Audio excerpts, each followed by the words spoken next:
What is up, everybody? We're back again. Today, we're going to talk about Octo Spider Volume 2. Yes, if you haven't read it, if you haven't checked it out, let me tell you, you're missing out. You're missing out big time. I'm actually loving this story. I can't believe how much I'm enjoying it. Because personally, I never thought I'd be a fan of something like this. I really just like to stick to my Marvel stuff. This is like somebody else's interpretation of a Superior Spider-Man story, but it's actually better than the Superior Spider-Man stories we've gotten in the West. I'm not even exaggerating. I'm not joking. It's so good. This whole storyline, if you haven't seen my original video, I'll link it right now, but I'll just do a quick recap. You have like Doc Ock in a little child's body because it's like a Superior Spider-Man storyline set in Japan with this child, Octo, and Doc Ock and her are sharing the body. It's not like Superior Spider-Man and Peter Parker and Doc Ock where they're like at odds and they're like beefing and they're like going back and forth. Like, no, these two have a system worked out and they're kind of like a team at this point. And you also might have missed in the other video that she also has a group of friends. She has a great group of friends. I shouldn't say great. They're more like a ragtag group of friends, which makes it even more endearing when you see them like working together. Today's goal, we're going to talk about Volume 2. We're going to break it down a little bit, and I hope you all will reason with me, and I hope you all will enjoy listening to me, and hopefully check out this run, because I think it's so good. Before I do start talking about it, I just want to shout out the Patreon subscriber, Oswald the Hero. This is my dog. This is my homie. Thank you for supporting. He recommended me doing this video. I read the volume and I was like, yeah, I'm doing this video. So here we are. I don't want to mainly just do like a recap of events. So I want to talk about what I enjoyed in the book and like what made me interested in it and why I'm going to keep reading because Volume 3 is out too as well. So in this storyline where I'm at right now, we have a superior octopus. This is a clone of Doc Ock and he's trying to be a hero. He's trying to be a good guy. Now this clone has all of his memories up to Spider-Geddon, which is also even cooler because this is supposed to be like the regular Marvel universe. And this is like its own storyline, like what if story with it. So you have this Doc Ock who has all of his memories after Spider-Geddon, and he's trying to be a good guy. In order to do that, what's he trying to do? He's trying to find the actual Doc Ock and take him out. He's trying to get rid of this dude. It's not really like a super good guy, but it's pretty on brand for Superior Octopus, where he's going about being a good guy in his own way of thinking. So in order to do so, he has to track down where Doc Ock is. And he does so while Octo and her classmates are in a fight. While Octo and her classmates are in a fight, this Superior Octopus just drops in like, whoa, this is just school, buddy. Like, relax, calm down now. And he drops in and he's like surveying the land and he's trying to figure out like, where did I get the reading for the Doc Ock arms? That's when one of the girls just like starts like going at him, trying to fight him. And he quickly like tries to subdue her. And that's when Octo lets out her Doc Ock arms in defense to protect the little girl. Superior Octopus, instantly he realizes, okay, well, there's no way this girl is just like using metal arms. She probably has some relation to Doc Ock. And he takes her back to his lab with him. In the lab, he puts her under the brain scan readings and he finds out Doc Ock is in her brain. And she lets Doc Ock like come out through like a sensory like light camera on Doc Ock arms. And the two Doc Ocks actually have a conversation. And I find this so interesting personally. To me, what's so cool about this is because the one Superior Octopus is supposed to be a good guy, right? And then the Doc Ock, the actual Doc Ock with Octo, is Doc Ock. He's not supposed to be a good guy. He's a bad guy. What is Superior Octopus trying to do, though? What he's trying to do is get rid of Doc Ock and kill him permanently forever, right? That's not really some good guy stuff, in my opinion. What is the evil Doc Ock trying to do? He's trying to help Octo out and trying to get her out of the scary-ass situation as she's tied down in these, like, science medical chair trying to get these readings on her. So they're both like kind of clashing on their ideals. The good guy's kind of doing what I would consider a bad thing, and the bad guy's doing what I consider a good thing. But that actually doesn't hold though, because once Doc Ock switches with her and he's in place in her body, once her, Octo's friends come and clutch and they give her the switch. Shout outs to the homies. But once Doc Ock switches with her, Doc Ock is willing to use Octo's body as a literal body bag of protection. Initially, Superior Octopus isn't trying to kill Octo. He's just going to wipe her brain of the memories of Doc Ock and all of Doc Ock's brainwaves, so he will no longer exist in her mind.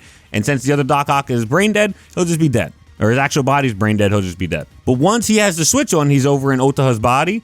There's not really much Superior Octopus can do because he's not trying to hurt a kid. Again, he's willing to purge the memories of Doc Ock and eradicate him from the earth, but he's not trying to fight a kid. So he's going back to his good guy morals, whereas Doc Ock is going to his bad guy morals. Like, he's really using Octo as a human shield to get rid of this guy, to get to this guy. And I think it's just like, oh, we're flipping this narrative so quickly on its head. Again, back to where it's supposed to be. Doc Ock's kind of evil. And Octo's friends are even like, you really shouldn't be using her like this. Like, this is a bad idea. This is dangerous. She can get hurt. Superior Octopus, though, recognizes like all of this is like not something he wants to be a part of. He can't hurt these little girls. And he actually is like about to lose to Octo. She's about to kill him. I can't imagine what this would do to a little girl's like future. Just murdering a grown person. Doc Ock, thank God, wasn't able to kill Superior Octopus because Taka comes in and saves the day. Taka is the next thing I want to talk about in this story. Takatuma is Otaha's childhood friend, and she has such a tragic story along with Otaha. Otaha's uncle is like the chef, and Taka's father is like an inventor, okay? What ends up happening, actually, because some company across is trying to screw over Taka's father, Otaha's uncle has to represent him in court. But they actually get hit in a car accident and they both die. Because of this, Taka and Ota literally never become friends ever again. They no longer see eye to eye. They no longer are cool to each other, much to Otaha's dismay. She wants to be friends with Taka. It's just Taka's like, this ain't a thing no more, dog. Not for me. We're good here. But that's when you find out Taka flies in and saves Superior Octopus, and you realize she's a little bit more than just a regular character that has a bad relationship with Otaha. She's got way more to her. She's her own character with her own agency. We get through her backstory and everything, and then we're up to the last issue of the volume 2. In the very last issue of the volume, Doc Ock is trying to leave, right? He wants his brain switched back in with his actual body so he can be back in New York trying to fight Spider-Man and go about his regular business. But the girls ask him for a favor. They're like, Taka's in danger. She's clearly going down a dark path. She's really like using explosives. She's like kind of like the Vulture. So they really needed Doc Ock's help. And Doc Ock was willing to oblige. She's like, yeah, actually, we can put this on hold. That's when Superior Octopus interrupts all of this. And he's all like, I just want you all to stay out of the way. And he's with Taka. And that's when you get the realization that Taka is definitely not a good person. She's trying to go after across the company that screwed over her father and essentially caused his murder.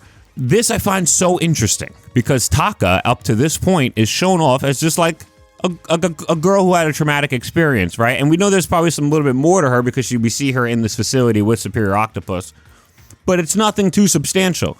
But now that we know this, it kind of seems like she's evil. She's looking for revenge, and Superior Octopus is working with her to do so. And that's a little bit odd to me as well because he's supposed to be a good guy. So you have Otaha working with Doc Ock, who is a bad guy, and they're trying to save Taka. And then you have Taka working with Superior Octopus, who is a good guy, and they're trying to destroy Across, which is a bad guy thing. I think that's probably the best thing about this manga book comic, in my opinion at least. I love how all of these characters, they're not just like one note. They're not straightforward like Doc Ock evil, always evil, Superior Octopus good, always good.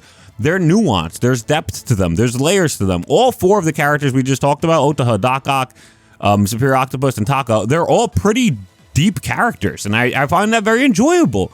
The rest of the sidekicks and the homies and the friend group, they're cool too. They also have their layers to them as well. They for sure do. But personally, like I think that's probably the best part about this entire run for me so far, is how deep these characters go. The characters are written so well. I just can't get over it. I strongly suggest you all check out the run. Volume 2, in my opinion, was phenomenal.